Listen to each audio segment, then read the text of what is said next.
नमस्कार विद्यार्थियों, अतिशय सोपा chapter geometric construction fourth chapter first term मधला लास्ट चॅप्टर असं म्हणायला हरकत नाही. एक्झाम मध्ये 6 मार्कला विचारला जातो. त्यातला पहिला टाइप आज बघायचा आपल्याला, टाइप नंबर 1. टाइप कडे लक्ष द्या. जसं प्रॉपर्टी कडे लक्ष देत होतो आपण मागच्या 3 चॅप्टर मध्ये, प्रॉपर्टी 1, प्रॉपर्टी 2, प्रॉपर्टी, तसं type 1 construction of similar triangle. पहिल्या चॅप्टरचाच वापर आहे. प्रत्यक्ष आज आपण प्रयोग करणार आहोत की आपण म्हणतो 2 ट्रायंगल सिमिलर आहेत आणि रफ फिगर काढूनच आपण म्हणायचो, पण आज प्रत्यक्ष बघणारे 2 ट्रायंगल सिमिलर कसे असतात. त्याला प्रयोग म्हणलं तरी चालतं किंवा प्रत्यक्ष कन्स्ट्रक्शन, करेक्ट कन्स्ट्रक्ट. पण याच्यात 2 प्रकार आहेत. कन्स्ट्रक्शन ऑफ सिमिलर ट्रायंगल्स, 2 समरूप त्रिकोण काढायचे तुम्हाला. त्यात 2 प्रकार आहेत. व्हेन व्हर्टायसेस आर डिस्टिंक्ट आणि दुसरा प्रकार बघायचा when one vertex is common. म्हणजे कसा, हा कसा असेल, for example triangle ABC similar to triangle XY. एकही व्हर्टेक्स कॉमन नाही. इकडे ABC, तिकडे कोणता आहे XYZ. आणि इथं मात्र triangle ABC similar to triangle AXY. हे A व्हर्टेक्स इज कॉमन. अशा पद्धतीचे एकात एक 2 ट्रायंगल असतील, एकात एक 2 ट्रायंगल असणार आहेत. याच्यावर 4 मार्काला किंवा 3 मार्काला एक्झाम विचारलं जाऊ शकतं. 6 मार्कांच्या परत 3-3 चे 2 प्रश्न येऊ शकतात, किंवा 2-4 असं होऊ शकतं, किंवा एका 4-3 सुद्धा होऊ शकतं. मागे पुढे एखादा मार्क होतो, लक्षात घ्या. एक्झाम मध्ये असं ऍक्युरेट मार्क नाही, 6 म्हणजे 7 मार्काला येऊ शकतं. तर मागे पुढे एखादा मार्काचं होऊ शकतं, लक्षात घ्या. तर पहिला प्रकार अतिशय सिंपल आहे. हा सुद्धा 3 मार्काला किंवा 4 मार्काला विचारला जाऊ शकतो, लक्षात घ्या. When vertices are distinct. मग 2 आपल्याला माहिती आहे. त्यातला आज आपण पहिला प्रकार A प्रकार हो, type 1 construction of 2 similar triangles. Construction of 2 similar triangles म्हणा. त्यातला पहिला when its vertices are distinct. मी फॉर एक्झाम्पल दिलं, खालच्या मध्ये A व्हर्टेक्स, एक व्हर्टेक्स कॉमन आहे, तिथं एकही व्हर्टेक्स कॉमन नाही. पहिला प्रकार सोपा आहे, तो आपण बघू. की आज त्यातला A प्रकार बघायचा टाइप A मधला, की व्हेन व्हर्टायसेस आर डिफरंट. म्हणजे आपल्याला माहिती आहे 2 ट्रायंगल जर सिमिलर असेल तर करस्पॉन्डिंग साइड कशा असतात, प्रोपोर्शन मध्ये असतात, आणि करस्पॉन्डिंग अँगल मात्र कॉन्ग्रुएंट असतात. माहित पाहिजे, विसरला असेल तर नीट लक्षात घ्या. इथे एक सॉल्व एक्झाम्पल दिले. पहिलं बघू आपण 92 पेज नंबर 1 एक्झाम्पल आहे. सॉल्व एक्झाम्पल आहे. एक्झाम्पल आहे 92 पेज वरचं. 92 वर आहे काय, triangle ABC similar to triangle PQR. 2 triangle similar दिले. AB equal to 5.4 centimetre, PC equal to BC equal to 4.2 centimetre, and AC equal to 6 centimetre. लक्षात घ्या. एका ट्रायंगलच्या 3 बाजू दिल्यात, म्हणजे S कन्स्ट्रक्शन आहे, लक्षात घ्यायचं. हे 3 बाजू दिल्यात आणि रेशो दिलाय तुम्हाला. AB इज टू, रेशो वेगळा, साइड वेगळा. AB is to PQ equal to 3:2. Construct दोन्ही ट्रायंगल काढायचे, triangle ABC and triangle PQR. दोन्ही ट्रायंगल कन्स्ट्रक्ट करायचे आहेत, लक्षात घ्या. आणि मग आता तुमचं उत्तर सुरू झालं. ऍनालिसिस केलंच पाहिजे. ऍनालिसिस फिगर काढली तर खूप चांगलं आहे. हे ऍनालिसिस काय याचं बघा. रफ फिगर काढली तरी चालते, नाही काढली तरी चालते. की triangle ABC similar to triangle PQR. Therefore AB upon PQ equal to BC upon QR equal to AC upon PR. Corresponding sides of similar triangle. पण AB is to PQ ratio केला. एक रेशो काय, सगळ्यांचा ratio सारखाच असतो. AB आपण PQ 3/2 आहे, म्हणजे BC आपण QR सुद्धा किती असेल 3/2, आणि AC आपण PR सुद्धा किती असेल 3/2 असेल. एक रेशो दिला म्हणजे इतर रेशो सुद्धा सारखे असतात. तर ह्या सर्व बाजू कशा आहेत, प्रोपोर्शन मध्ये, लक्षात घ्या.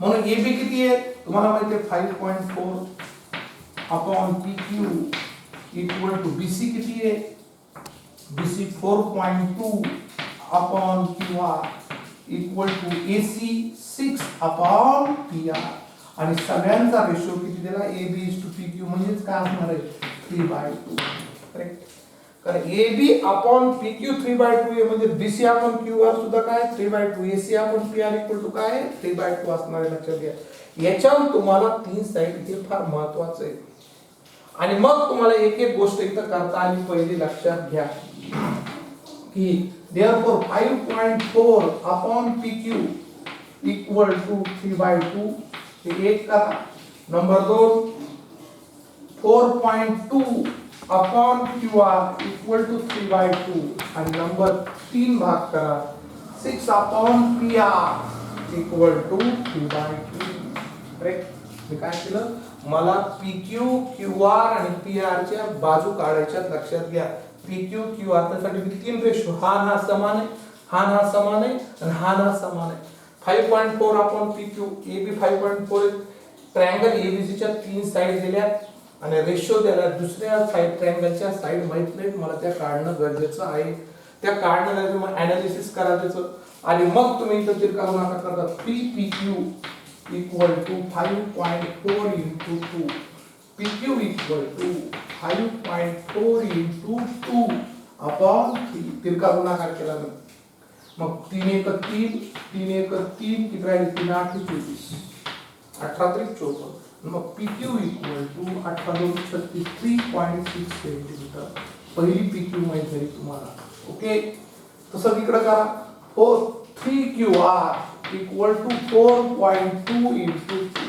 QR equal to 4.2 into 2/3 3 ने डिवाइड करा 3 1 3 3 1 3 3 4 12 आणि 14 2 QR equal to 14 2 28 2.8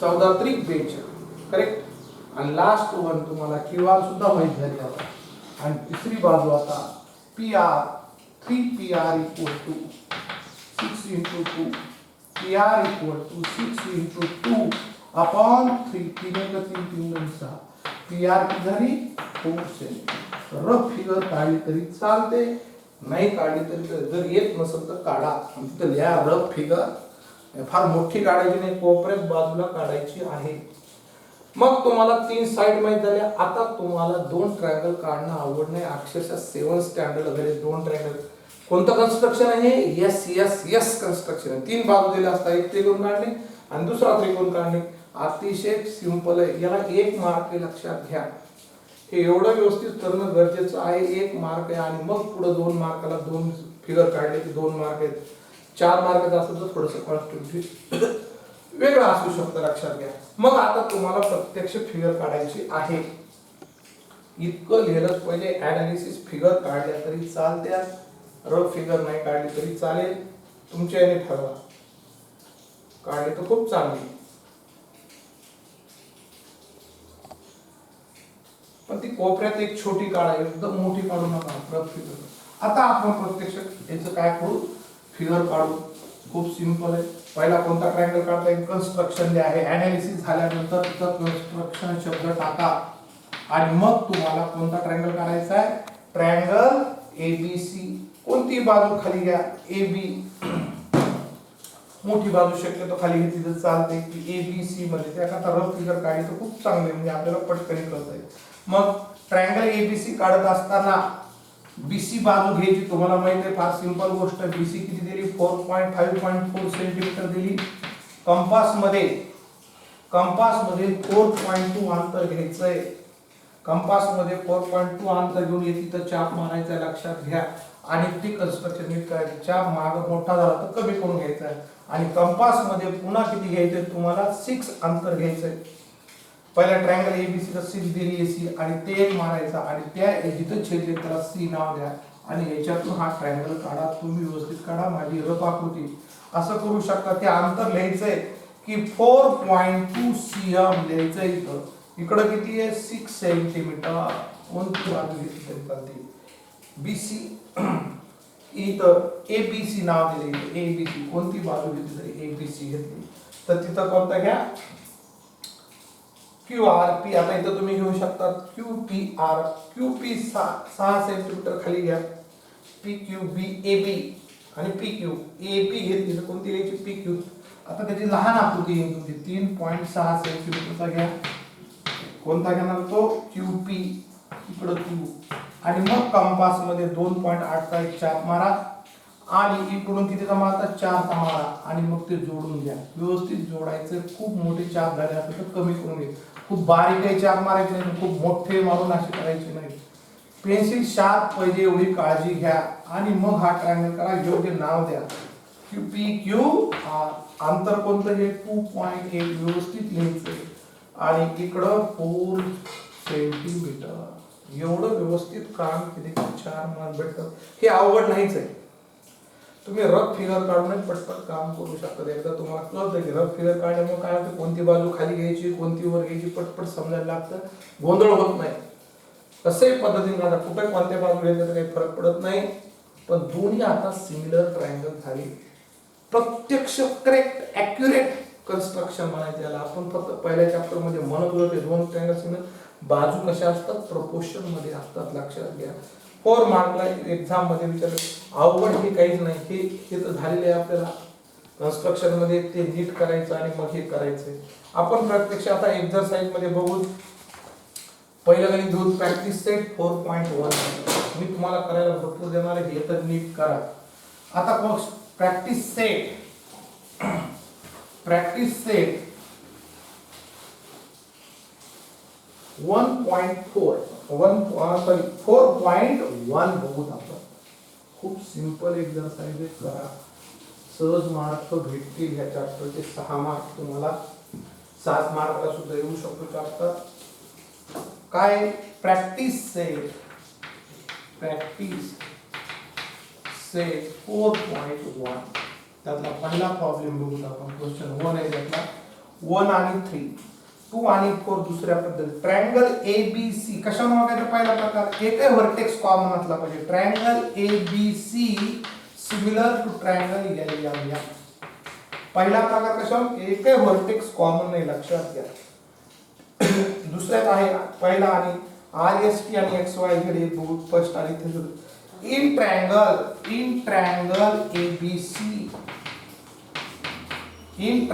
ABC AB equal to 5.5 centimeter, BC equal to 6 centimeter आणि AC equal to CA equal to 4.5 centimeter. पटकन लक्षात. 3 बाजू दिल्या, 3 काढा लागतील तुम्हाला. आणि कन्स्ट्रक्शन दिले BC upon MN. BC upon MN ratio दिलाय तुम्हाला. तो दिलाय 5:4. म्हणजे हा ट्रायंगल नक्कीच मोठा असेल. हा कसा असेल लहान असेल. एवढे कळायला पाहिजे रेशो. आणि कन्स्ट्रक्ट दोन्ही ट्रायंगल काढायचे. तुम्ही रफ आकृती काढली तरी चालते की सहज तुम्हाला जर रफ आकृती काढायची असेल तर एक कोपऱ्यात काढू शकता तुम्ही. खूप लहानही नाही आणि खूप मोठी नाही काढायची. तुम्ही काढली तरी चालते. की कोणता काढायचा ट्रायंगल ए बी सी आणि दुसरा कोणता आहे एल एम एन.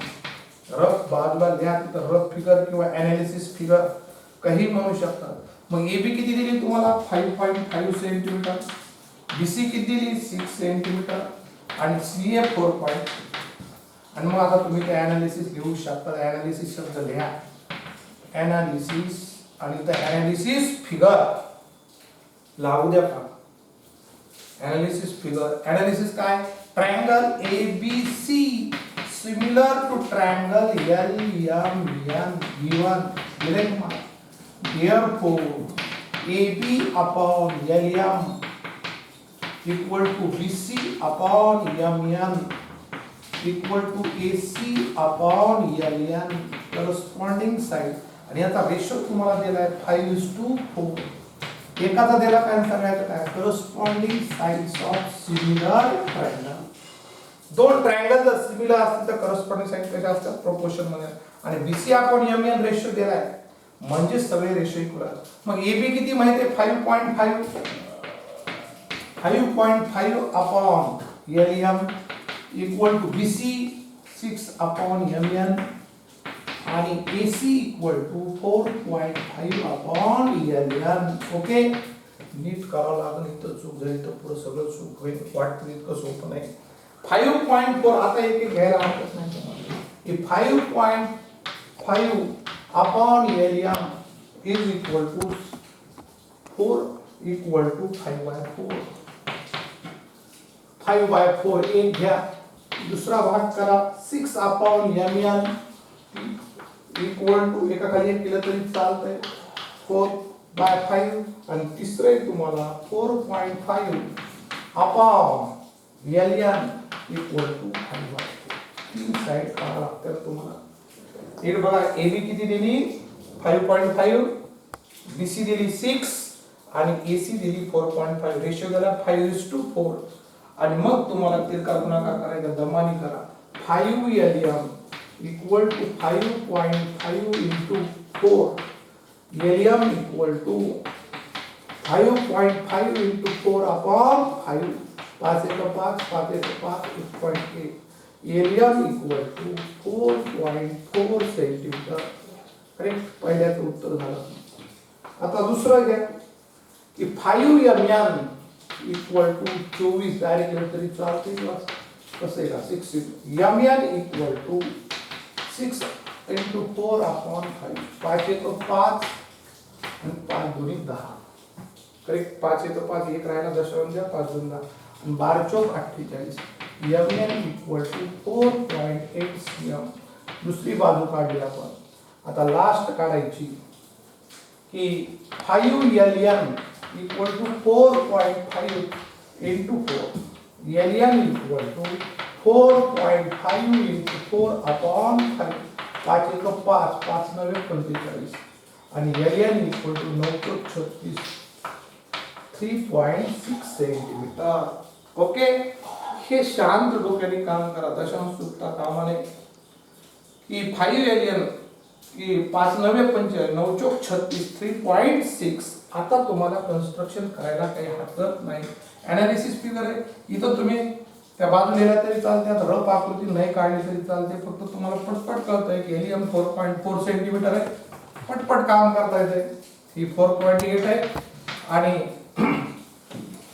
तिसरी म्हणजे तुम्हाला माहित असल्यामुळे पटपट काम करता येईल आणि एलियन बरोबर किती 3.6 सेंटीमीटर आली लक्षात घ्या नंतर काढली तरी चालते रफ फिगर एनालिसिस झाल्यानंतर तुम्ही रफ फिगर काढली तरी चालते तिथं लिहा आपण रफ फिगर आणि मग कन्स्ट्रक्शन घ्या तुम्ही हे दिल्यानंतर मग एनालिसिस फिगर कारण नंतर काढणार आपल्याला ही माहित नाही अगोदर आणि मग तुम्ही तर मोठा शब्द लिहायचा कन्स्ट्रक्शन एक पान लावून द्या पूर्ण काही फरक पडत नाही इम्प्रेशन पडतंय नाही तर पटकन काढलं ही बाजू इकडे गेली का तिकडे गेली घोटाळा होतो लिहायचं असतं बी अँगल आणि एम निघतोय बी आणि एन आणि मग घोटाळा म्हणून रफ आकृती काढली तर खूप चांगली आणि मग बीसी काढा सोपं आहे बीसी किती घेणार 6 सेंटीमीटर घ्या एक चाप मारा 5.5 चा आणि इथून सी वरून लोखंडी टोक कंपासच्या सहाय्याने तुम्ही काम करू शकता इथं व्यवस्थित ठेवायचं हलवायचं नाही डुकडुक करता कामा नाही हे आपला कंपास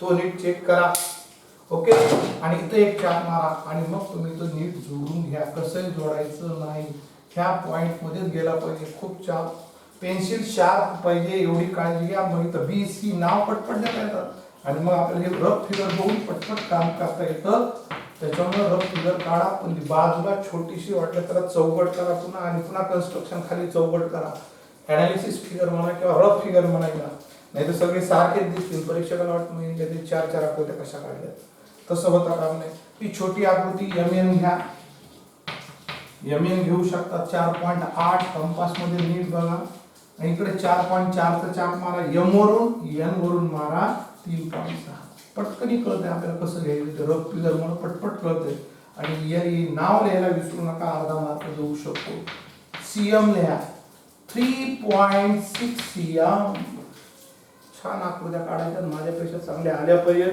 दमाने ऐका सोपं आहे कन्स्ट्रक्शन सुद्धा ऑनलाईन शिकवता येतं ती येते आपल्या लक्षात घ्या काही अडचण नाही तुम्हाला सर अँगल आल्या काय झालं अँगल कॉन्ग्रुएंट असतात आणि बाजू मात्र प्रमुख याचा 40 अँगल असतं तर दुसऱ्याचा सुद्धा काय असेल 40 एक प्रॉब्लेम तसाही बघून आपण दोन साइडने एक अँगल दिला असता कसं करायचं तो एक लास्ट प्रॉब्लेम बघू आणि याच्यावर मी 5 ते 7 प्रॉब्लेम तुम्हाला होमवर्कला देईन ते करून टाकायचे यातला दुसरा प्रकार मी नंतरच्या पिरियडला बघन, तो फार महत्त्वाचा आहे, 4 मार्कला आहे. पण वन व्हर्टेक्स इज कॉमन, नंतर बघू आपण. आता थर्ड नंबरचा बघू. प्रॅक्टिस सेट मधला, प्रॅक्टिस सेट मधला किती 4.1 मधला थर्ड. सेकंड आणि फोर्थ वेगळ्या प्रकारचे triangle RST similar to triangle XY. RST similar to triangle XY छेद RST सिमिलर टू. आता याच्यात एकही व्हर्टेक्स कॉमन नाही, पण काय काय दिले माहिती बघा. अँगल RS दिली तुम्हाला, RS दिली 4.5 cm. अँगल RST दिलाय, RST 40 डिग्री दिलाय. आणि ST दिली 5.7 सेंटीमीटर. आणि रेशो दिलाय RS upon XY equal to 3/5. म्हणजे हा ट्रायंगल लहान असतो, हा मोठा असतो, करेक्ट. आणि एकही व्हर्टेक्स कॉमन नाही. आणि कोणतं कन्स्ट्रक्शन आहे, side angle side SAS construction आहे. आणि मग इथं पुन्हा सुरू झालंय ॲनालिसिस. फिगर नंतर काढली तरी चालेल, रफ फिगर किंवा ॲनालिसिस फिगर काही म्हणा. Triangle RST similar to triangle XYZ. जागा असेल तर बाजूला काढली तरी चालते, स्पष्ट व्यवस्थित दिसावी, खूप मोठी नको खूप बारीकही नको. आणि तो ॲक्यूट अँगल याची काळजी घ्या. ऑप्टिओस अँगल तो फिगर काढताना सुद्धा तो ऑप्टिओ दिसला पाहिजे. आणि असं त्या ॲक्यूट रफ फिगर काढताना काय एखादा ऑप्टिओस आहे काढायला ते ॲक्यूट, त्याच्यात सुद्धा आपलं लक्ष असलं पाहिजे, लक्षात घ्या, काळजी घ्या. RS upon XY equal to दोन बाजू दिल्यात. RS upon XY equal to ST upon Y छेद equal to RT upon X छेद equal to 3/5. corresponding sides of similar triangle. RS upon XY, ST upon Y छेद आणि RT upon X छेद. Okay, मग RS किती दिली 4.5 centimetre दिली. आणि आपल्याला XY काढणं गरजेचं आहे. ST किती दिली, ST दिली तुम्हाला 5.7 सेंटीमीटर. Y छेद माहित आहे आणि RT माहित नाही आणि गरज नाही, याची काही गरज नाही दिली तर इक्वल टू 3/5. आणि मग तुम्हाला त्या दोन बाजू काढता येतील. ओके, त्या दोन बाजू काढून घ्या.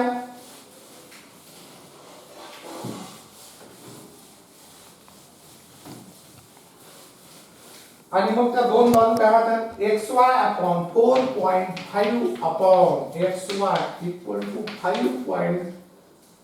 3/5.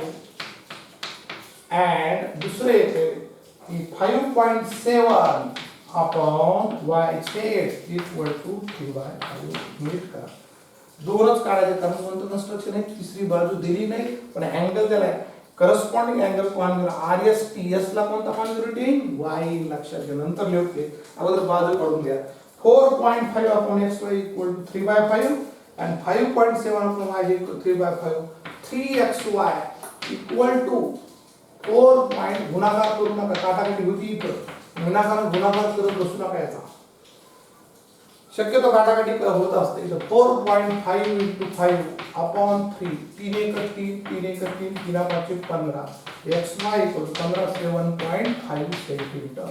ओके, 3 1 3, 3 1 3, 3 5 15, 15 5 75, 7.5 एक दशांश.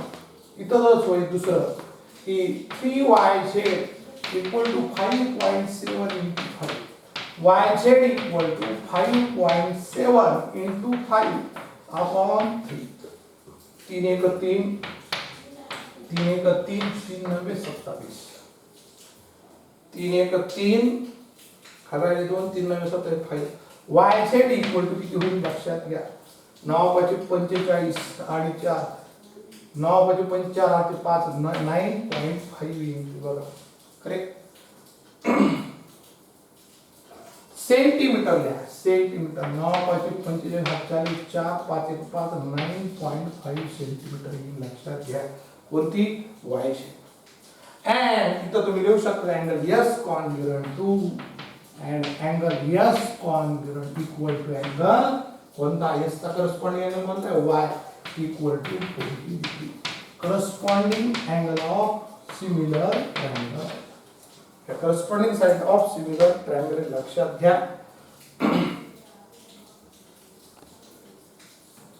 ओके आता तुम्हाला एनालिसिस फिगर काढली तरी चालते की सहज तुम्ही काढली तरी एनालिसिस फिगर तरी चालते काय हरकत नाही तर काढू शकता जर तुम्हाला काढायची तर लिहा तिथं एनालिसिस फिगर किंवा रफ फिगर तर तुम्हाला कोणता ट्रायंगल लहान आहे आपल्याला माहित आहे तो लहान काढा कोणता triangle X Y Z X R S T लहान आहे आणि ऍक्टिव्ह ट्रायंगल आहे आर एस टी आणि हा काढताना थोडासा मोठा फार काही नाही पण काही गरज आणि दुसरा कोणता आहे एक्स वाय झेड मग एस टी किती बघा एस अँगल 40 दिलाय हा सुद्धा 40 आहे एस टी किती आहे एस टी दिली तुम्हाला 5.7 सेंटीमीटर दिली आर एस दिली 4.5 सेंटीमीटर ओके आणि मग वाय झेड आत्ताच काढली वाय झेड 9.5 सेंटीमीटर आणि एक्स वाय तुम्हाला 7.5 ही रफ फिगर लिहा आणि मग आता कन्स्ट्रक्शन एनालिसिस फिगर छोटी छोटी काढा कोपऱ्यात काढली तरी चालते तुम्हाला जसं वाटेल तसं लक्षात घ्या करस्पॉन्डिंग अँगल कॉन्ग्रुएंट आहेत आणि बाजू कोणतं कन्स्ट्रक्शन आहे एस ए एस दोन ट्रायंगल कोणत्या टेस्टनुसार सिमिलर होईल एस ए एस करेक्ट आणि मग तुम्ही करू शकता की आता तुम्ही आर एस टी सोपा आहे कन्स्ट्रक्शन लिहायचं मोठे कन्स्ट्रक्शन याला रफ फिगर म्हणा किंवा एनालिसिस फिगर ह्या गोष्टी काळजी घ्या ओके आणि मग तुम्ही 40 इथं पहिल्यांदा ही बाजू घेऊ शकता एस टी किती आहे एस टी घ्या 5.7 सेंटीमीटर आता 40 चा अँगल घेत असताना आपली गडबड होती तो ॲक्यूट अँगल आहे 90 च्या पुढचा ऑब्वियस अँगल असतो आपल्या याच्यामध्ये कोण मापकावर याच्यावर काय असतं दोन रस्ते दोन लक्षात घ्या बऱ्याच जणांना 10 स्टँडर्ड आलं तरी अँगल घेता येत नाही चुका होतात आणि मग ह्या प्रोटेक्टरवर तुम्ही 10-20 खालून एक रस्ता आणि वरून इकडून एक रस्ता लक्षात 10-20 40 आपण ठेवत असताना अँगल एस काढायचा जिकडून इथं तुमची ह्या लाईनवर आली पाहिजे लाईनवर ही लाईन आली पाहिजे लक्षात घ्या काळजी घ्या आणि ह्या व्हर्टेक्सवर इथे पॉइंट असतो इथं पॉइंटर आहे तो पॉइंटर इथं ठेवायचा लक्षात घ्या नीट एवढी नीट काळजी घेऊ शकतात तुम्ही थोडं झूम करून दाखवा आणि असं घेत असताना रेगेवर रेग आला पाहिजे आणि मी पटकन 40 कुठं तरी एखादा मार्क नीट लक्ष द्या की एस वर आपल्याला एस 40 डिग्री काढायचं लक्षात घ्या इथं हा प्रोटेक्टरचा पॉइंटर इथं आला पाहिजे लक्षात घ्या आणि 0 पासून मग दोन रस्ते मी सांगितले मी तुम्हाला की इथं 0 10 नीट लाईनवर लाईन आली पाहिजे काळजी घ्या इथं पॉइंट नीट आलं पाहिजे दोन रस्ते कुठेही चाळायचे पॉइंट द्यायचा नाही 0 10 20 30 40 इथं पॉइंट देऊन मग तुम्ही तो कोण घेऊ शकता आणि मग त्याच्यानंतर याच्यातून रे तुम्ही काढला तरी चालतो हा पॉइंट लक्षात घ्या इकडून 40 असल्यानंतर इकडूनच 40 मोजायचं नाही जिकडून रेज झाकली किंवा इकडून रेज झाकली तिकडून 10 इथं 40 लक्षात घ्या थोडं झूम करून दाखवते इथं 40 ओके इकडून रेज झाकल्यानंतर इकडून 40 घ्यायचं नाही तर पुन्हा आपल्या इकडं 40 मारून टाकायचा असं उपयोग नाही लक्षात घ्या तेवढी काळजी घ्या आणि तो ॲक्यूट अँगल आहे एवढ्या गोष्टी लक्षात आल्या पाहिजे नंतर कंपास मध्ये 4.5 अंतर घ्या आणि लोखंडी टोक एस वर ठेवा रफ आकृती तुम्हाला मार्गदर्शन करत असते आणि मग हा चाप इथं आला तर त्याला आर नाव द्या इथं 4.5 सेंटीमीटर आणि इथं 40 डिग्री लिहिलं पाहिजे आणि मग हे तुम्ही जोडायला हरकत नाही सेम फिगर तिकडे तशीच काढा इकडे तशीच करू शकतात तुम्ही मोठी आकृती 40 अँगल नीट घ्या ॲक्यूट अँगल लक्षात आलं पाहिजे नाही तर 140 काढतोच आपण आणि ऑप्टियस काढताना बऱ्याच जणांची चूक होती एखादा ऑप्टियस द्यायला 100 तर लगेच इथला 100 लगेच करतो आपण आली काढला तो 90 च्या पुढचा 100 असला पाहिजे एवढी काळजी घ्या इकडून जर 100 काढायचा असेल तुम्हाला तर तो 90 च्या पुढे 100 लक्षात घेतला पाहिजे लक्षात घ्या हा 100 उपयोगाचा नाही ह्या थोड्या छोट्या छोट्या काळजी नीट घ्या 100 चा अँगल हमखास चुकतो 95 चा हमखास चुकतो 90 च्या पुढे दोन 95 आहेत इकडून जर असेल तर 95 90 आणि इथं किती 100 याच्यामधला 95 इकडून येईल. आपण पटकन इथं 90 इथं 95 होतो चुकलो. जर इकडून मोजला तर मग काढल्या बाजूने इथं तुम्हाला 95 काढायचं लक्षात घ्या. तर काय करावं लागेल तुम्हाला 90 च्या अलीकडे असणार नाही, तो 90 च्या पलीकडनं असणार आहे. म्हणजे हा तुमचा 90 आणि 110 च्या मध्ये 100 आहे आणि त्याच्यामध्ये इथं येईल. जर इकडून ठेवला तर तो 90 च्या पुढचा असेल, लक्षात घ्या. 95 90 च्या पुढे असं एवढी काळजी घेतली पाहिजे. आता ही दुसरी आकृती तशीच काढा, वाय झेड काढा. स्केलच्या सहाय्याने वाय झेड काढू शकता तुम्ही. वाय झेड किती दिली 9.5 सेंटीमीटर. पुन्हा 40 चा अँगल घ्या.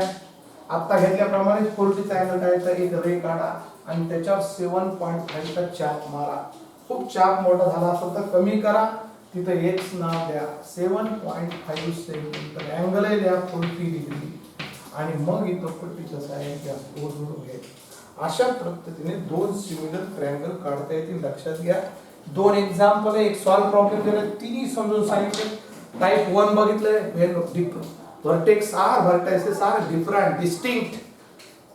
आपण पहिल्या प्रकारामध्ये हे दोन भाग बघितले, दोन भाग आहेत. वन व्हर्टेक्स इज कॉमन आणि दुसरा प्रकार आहे व्हर्टेक्स आर डिफरंट किंवा व्हर्टायसेस आर डिफरंट. त्यातला पहिला प्रकार आपण बघितलाय व्हर्टेक्स आर डिफरंट किंवा इथं एकही व्हर्टेक्स कॉमन नाही. दुसरा बी भाग आपण नंतरच्या पिरियडला बघू. याच्यावर मी होमवर्क देईन, तो तुम्ही कंप्लीट करा. Okay, thank you.